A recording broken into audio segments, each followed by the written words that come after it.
Perkenalkan, nama saya Rika Ginting dengan NIM 12321510005 dari kelas BK RK 2023 dengan mata kuliah Pendidikan Pancasila. Nah, pada video kali ini saya akan membahas tentang Pancasila sebagai dasar negara. Terlebih dahulu kita akan membahas tentang pengertian Pancasila sebagai dasar negara. Pancasila sebagai dasar negara berarti setiap sendi-sendi ketatanegaraan pada negara Republik Indonesia harus berlandasan atau harus sesuai dengan nilai-nilai Pancasila. Nah, hal tersebut bermakna antara lain bahwa Pancasila harus senantiasa menjadi ruh atau spirit yang menjiwai kegiatan membentuk negara seperti kegiatan mengamandemen UUD dan menjiwai segala urusan penyelenggaraan negara. Nah, selanjutnya kita masuk kepada ada 4 kaidah penuntun hukum yang mengalir dari Pancasila. Nah, yang pertama, hukum Indonesia yang dibuat harusnya bertujuan membangun dan menjamin interaksi negara dan bangsa Indonesia. Yang kedua, hukum Indonesia yang dibuat haruslah berdasarkan demokrasi dan nomokrasi. Yang ketiga, hukum Indonesia yang dibuat haruslah ditujukan untuk membangun keadilan sosial bagi seluruh rakyat Indonesia. Yang keempat, hukum Indonesia yang dibuat haruslah berdasarkan pada toleransi beragama yang berkeadilan. Selanjutnya masuk kepada konsep negara. Nah, menurut Diponolo, negara adalah suatu organisasi kekuasaan yang berdaulat dengan tata pemerintahan melaksanakan tata tertib suatu rakyat atau umat di suatu daerah tertentu. Selanjutnya kita masuk kepada tujuan negara. Nah, secara teoritis, Diponolo menggambarkan intisari 5 teori tujuan negara yang disajikan sebagai berikut, yaitu yang pertama, kesejahteraan dan kebahagiaan hidup. Yang kedua, kemerdekaan. Yang ketiga, kekuasaan dan kebesaran atau keagungan. Yang keempat, kepastian hidup, keamanan dan ketertiban. Yang terakhir yaitu adalah keadilan. Nah, jalan yang ditempuh oleh mewujudkan tujuan tersebut kalau disederhanakan dapat digolongkan ke dalam 2 aliran, yaitu aliran 1, aliran liberal individualis. Yang kedua, aliran kolektivis atau sosialis. Selanjutnya kita masuk kepada konsep dasar negara. Secara terminologis atau secara istilah, dasar negara dapat diartikan sebagai landasan dan sumber dalam membentuk dan menyelenggarakan negara. Dalam pandangan lain, pengembangan teori dasar negara dapat diambil dari pidato M.R. Soepomo dalam penjelasannya, yaitu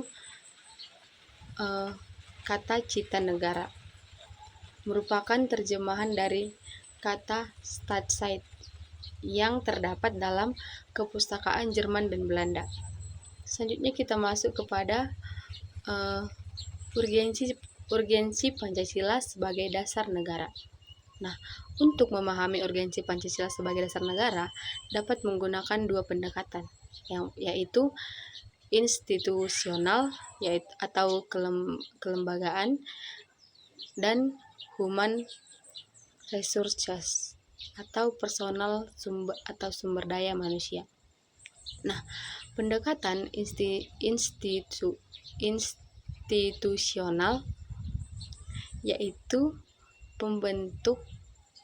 membentuk dan menyelenggarakan negara yang bersumber pada nilai-nilai Pancasila sehingga negara Indonesia memenuhi unsur-unsur sebagai negara modern yang menjamin terwujudnya tujuan negara atau terpenuhinya kepentingan nasional yang bermuara pada terwujudnya masyarakat adil dan makmur. Selanjutnya kita masuk kepada hubungan antara proklamasi dengan pembukaan UUD 1945. Pada hakikatnya, Proklamasi 17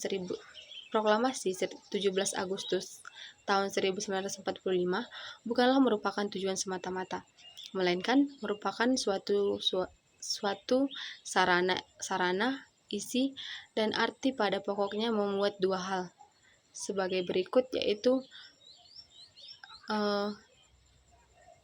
pernyataan kemerdekaan bangsa Indonesia baik pada dirinya sendiri maupun terhadap dunia luar. Yang kedua, tindakan-tindakan yang segera harus diselenggarakan berhubungan dengan pernyataan kemerdekaan itu. Selanjutnya kita masuk kepada hubungan antara Pancasila dengan pembukaan Undang-Undang Dasar Negara Republik Indonesia tahun 1945. Berdasarkan formulasi Stephen Theory dari Hans Kelsen, menurut Abdullah 1984, hubungan Pancasila dengan pembukaan Undang-Undang Dasar Negara Republik Indonesia tahun 1945 dapat digambarkan seperti yang di samping. Nah, penjelasannya yaitu yang terbentuk piramida di atas menunjukkan Pancasila sebagai suatu cita-cita hukum yang berada di puncak segitiga.